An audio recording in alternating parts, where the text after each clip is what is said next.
महत्वाचं आहे, हे सूस अत्यंत महत्वाचं ठरणार आहे. कारण आता अवघ्या शेवटच्या 2 फेऱ्या शिल्लक आहेत आणि त्या सगळ्या सूसमधून असणार आहेत. सध्याच्या घडीला लहू बालवडकर हे 1346 मतांनी आघाडीवरती आहेत आणि आता अवघ्या शेवटच्या 2 फेऱ्या शिल्लक राहिलेली. या 2 फेऱ्यामध्ये काय होतं याची आता धाकधूक लागलेली आहे. अमोल बालवडकर असतील किंवा लहू बालवडकर असतील, या 2 फेऱ्यामध्ये चित्र पुन्हा पलटू शकतं किंवा लहू बालवडकर देखील विजयी होऊ शकतात, अमोल बालवडकर देखील विजयी होऊ शकतात.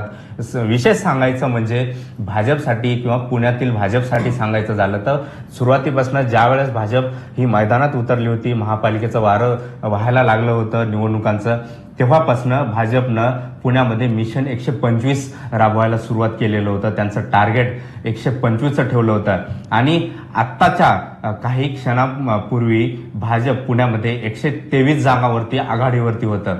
ज्यावेळेस प्रभाग क्रमांक 9 मधल्या भाजपच्या ह्या दोन्ही जागा पिछाडीवरती होत्या. मात्र आता या 2 जागांच्या माध्यमातून भाजप 125 टच करते का, हे देखील तेवढंच पाहणं महत्वाचं ठरणार आहे. जशा भाजपला 125 टच करण्यासाठी 2 जागा आणखी लागणार आहेत, यातील काही जागा आघाडीवरती आहे. आणखीनही अंतिम निर्णय दिला गेला नाही. शेवटच्या काही फेऱ्या या ठिकाणच्या शिल्लक आहे. मात्र या ठिकाणचे जे उमेदवार आहेत त्यांनी मोठं मताधिक्य घेऊन विजयाच्या दिशेने वाटचाल केलेली आहे. त्यामुळे भाजप 123च्या जवळपास पोहोचलेलं आहे आणि आता ह्या 2 सीटा ज्या आहेत प्रभाग क्रमांक 9 मधील, ह्या मात्र निर्णायक ठरणार आहे. जर ह्या भाजपच्या साईटना आल्या तर मात्र भाजप 100% 125ला टच केल्याशिवाय राहणार नाहीये.